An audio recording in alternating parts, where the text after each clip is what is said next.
करे तो इनकाउंटर हो रहा है, अच्छी बात है, इनकाउंटर होना चाहिए। जब तक देश में अपराधियों का इनकाउंटर नहीं होगा, शांति व्यवस्था माहौल कायम नहीं होगा।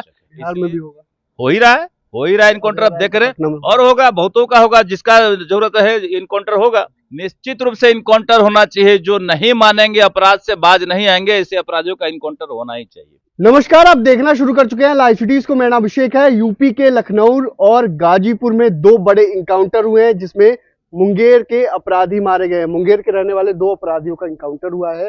दरअसल इन्होंने लखनऊ में लॉकर को तोड़कर जेवरात गायब कर दिए थे।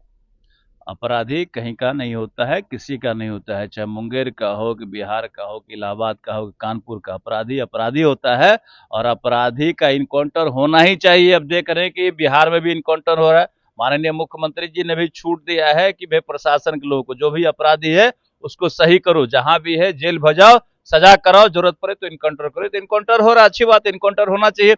जब तक देश में अपराधियों का इनकाउंटर नहीं होगा, शांति व्यवस्था माहौल कायम नहीं होगा। इसलिए राज्य में शांति के लिए अपराधियों का इनकाउंटर आवश्यक है। बिहार में भी होगा, हो ही रहा है, हो ही रहा है इनकाउंटर, आप देख रहे हैं, और होगा, बहुतों का होगा, जिसका जरूरत है इनकाउंटर होगा।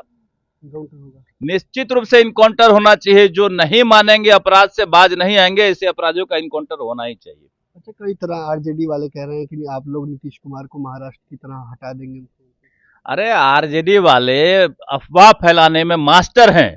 अफवाह फैला करके चाहते हैं कि किसी तरह का गड़बड़ी पैदा करे। यहाँ कोई गड़बड़ी पैदा नहीं होने वाला है। ये जो सपना देखते हैं ना मुंगेरी लाल का हसीन सपना कि किसी तरह हमको फिर से आने का मौका मिलेगा सरकार में, ये अब कभी नहीं होने वाला। नीतीश कुमार जी बार बार कह दिए कि फिर कहीं जाने वाले नहीं है। जो गलती कर दिए फिर नहीं करेंगे, इसलिए लोग सपना देखना बंद करें। और एनडीए ने पहले ही तय कर दिया, हमारे राष्ट्रीय नेताओं ने तय कर दिया कि नीतीश कुमार जी के नेतृत्व में चुनाव होगा। ये तय है कि 2025 में माननीय मुख्यमंत्री नीतीश कुमार के नेतृत्व में चुनाव होगा और हर हाल में हम लोग चुनाव जीतेंगे। 2025 में पुनः सरकार बनेगी और बड़ी संख्या में सरकार बनेगी, और ये लोग देखते रह जाएंगे, 2 अंक में नहीं आएंगे ये लोग। सवाल है, बाबा साहब अम्बेडकर को लेकर कांग्रेस वाले विरोध प्रदर्शन कर रहे हैं, अमित शाह का इस्तीफा मांग रहे हैं।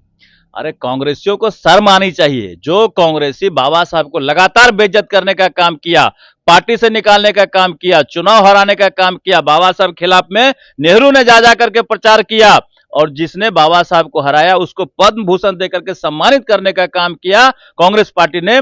तो कांग्रेस पार्टी को बाबा साहब पर बोलने का कोई अधिकार नहीं। शर्म आना चाहिए कांग्रेस पार्टी को, जिसने लगातार बाबा साहब को बेइज्जत करने का काम किया, दलित को बेइज्जत करने का काम किया।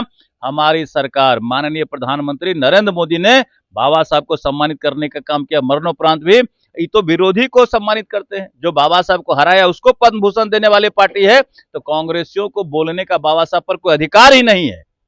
आपने सुना कि कांग्रेस को बाबा साहब पर बोलने का कोई अधिकार ही नहीं है। बिहार सरकार के मंत्री हैं और साफ साफ कह रहे हैं बिहार में भी इस तरह के अपराधियों का इनकाउंटर किया जाएगा। आरजेडी वाले भ्रम की स्थिति ना पैदा करें। नीतीश कुमार के नेतृत्व में 2025 का चुनाव लड़ेंगे और 200 से ज्यादा सीटें आएंगी। बने रहिए लाइव सिटीज के साथ।